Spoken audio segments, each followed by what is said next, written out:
This is a very fast part of the racetrack through here, and the car looks beautifully settled today. These brakes are just unreal. They're wonderful. That's our strong point, I think. It must be a delight to have some fine weather. That was atrocious early in the day. Don't ever let me hear Australians complain about Silverstone weather again. It's never that bad.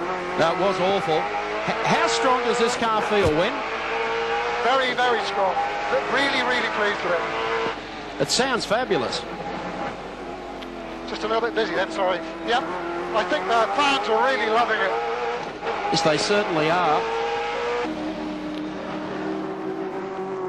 Win heads off Repco corner.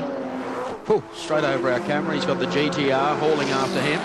It's 1 lap down actually at this stage. Win Percy 1 lap down on Scaife and Richards. It's a little camera hanging up on the back winglet of the Commodore. That's how close he goes to the wall. What are those cameras worth, Mike? It sure saves on the cameraman, though. Yes. But it is a great view. It's got plenty of muck over it today, but just watch this as they come down to Skyline. I think that's the Wayne Gardner car just up ahead. Yeah.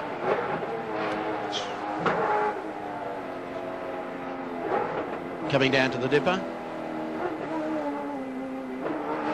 They're great pictures. They certainly are.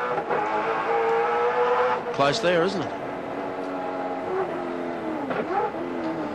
We were talking before about the problems experienced by the Jones-Seaton Falcon, and Alan Jones is now out of the car, I can tell you, and they're wheeling it away. Mark Osler is down there, I believe. Certainly am, Doug. I've got Alan Jones with me now. Alan, very strong run from this brand new car. What eventually stopped it? Oh, I think it was only a fuel pump going down Conrod. It just misfired when I changed up into a higher gear. So rather than risk another lap, I pulled in while I was close to the entrance, and they've checked it, and it looks like the fuel pump's going on the thing.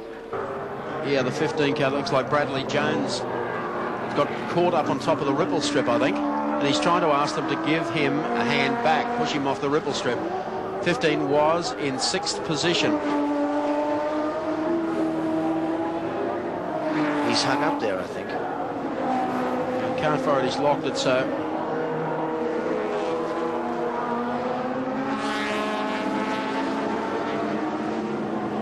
Marshals are trying to see what they can do to help. He's just poised over there. That's not the safest spot on the road. There's some torment going on now for Bradley Jones. Wipe the sweat from his brow, shrug of the shoulders. There's just nothing he can do. Frustration. Frustration, embarrassment, and just a bit of paranoia. That's not a great place to be stopped, Gary. They can only deal with the guys who are on the spot there.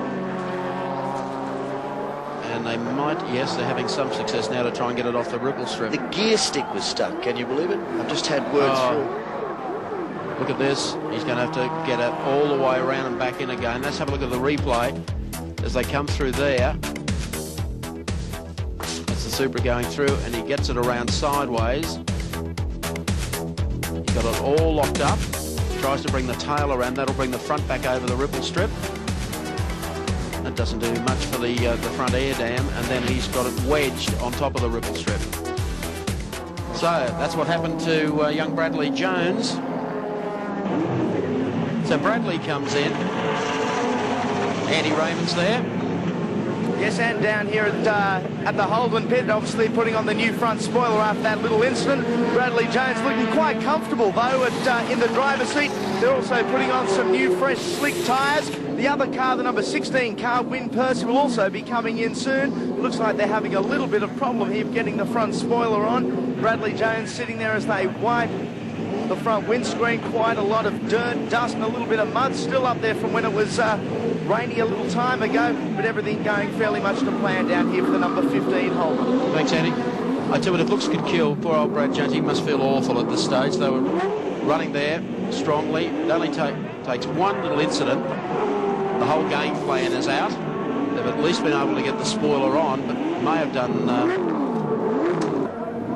And they're moving it back, further back down the pit road to clear the way for the 16 car to come in. That's a terrible time for young Brad Jones. It's obviously something that they can't fix in a minute and a half. Yeah, he was in 6th position before this debacle, which is going to depress every member of the team, particularly that man. Look at the face. Well, they're still taking quite a while down there, AJ.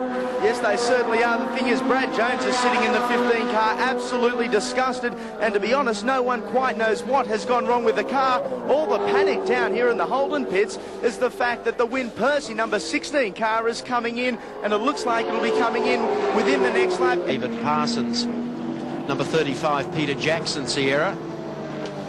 Just a lap or so back there, getting the car a little sideways. Let's have a look at that. Coming through Caltech's chase. A little sideways out on the grass.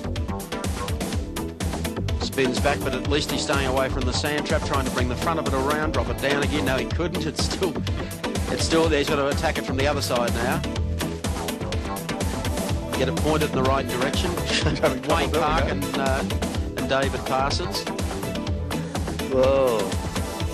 And the whole idea is you just have to keep it going. Get out of there. You've got to back onto the racetrack. Hasn't done any harm. He's up there and percolating along nicely, heading up Mountain Straight. I'll need some panels on that for its next race meeting. That car's just had a pit stop as well. And car 15 we saw going into the pits, Brad Jones, who had that problem originally with the spoiler and then got stuck in the pit lane. The problem with that car is the tail shaft, which they're having to replace, so a long pit stop in prospect for Brad Jones. It's not meant to be our year. The car's jumping out of second gear, so I've been using third most places, and you know, we got pretty close behind Tony. I went back to second just by habit and jumped out about halfway around the corner, so you know, and you know, it's just one of those things, I guess, a bit like the tail shaft. When you just, that's what happens. The 30th anniversary, great race, the Tooheys 1000 from Mount Panorama, and our chopper cam shows you on lap 102 out of 161, 59 remaining, that the entry of Cotter and Dillman, the BMW M3 sponsored by Impala Kitchens, has run its race. If you can't stand the heat, get out of the Impala. And here's the man of the moment, Mark Scaife, driving the wheels off the Nissan GTR today. The HRT Commodore sitting in behind him. But a lap down. I tell you, he is not sparing the rod, young Scaife. No, he's having to earn his money today, isn't he? Doing a good job on this. I guess the big question's been, what will Freddie Gibson's team do, given that the turbo era ends on the 31st of December of this year? He's only got 2 ways to jump. And I believe it will probably be in favour of the General.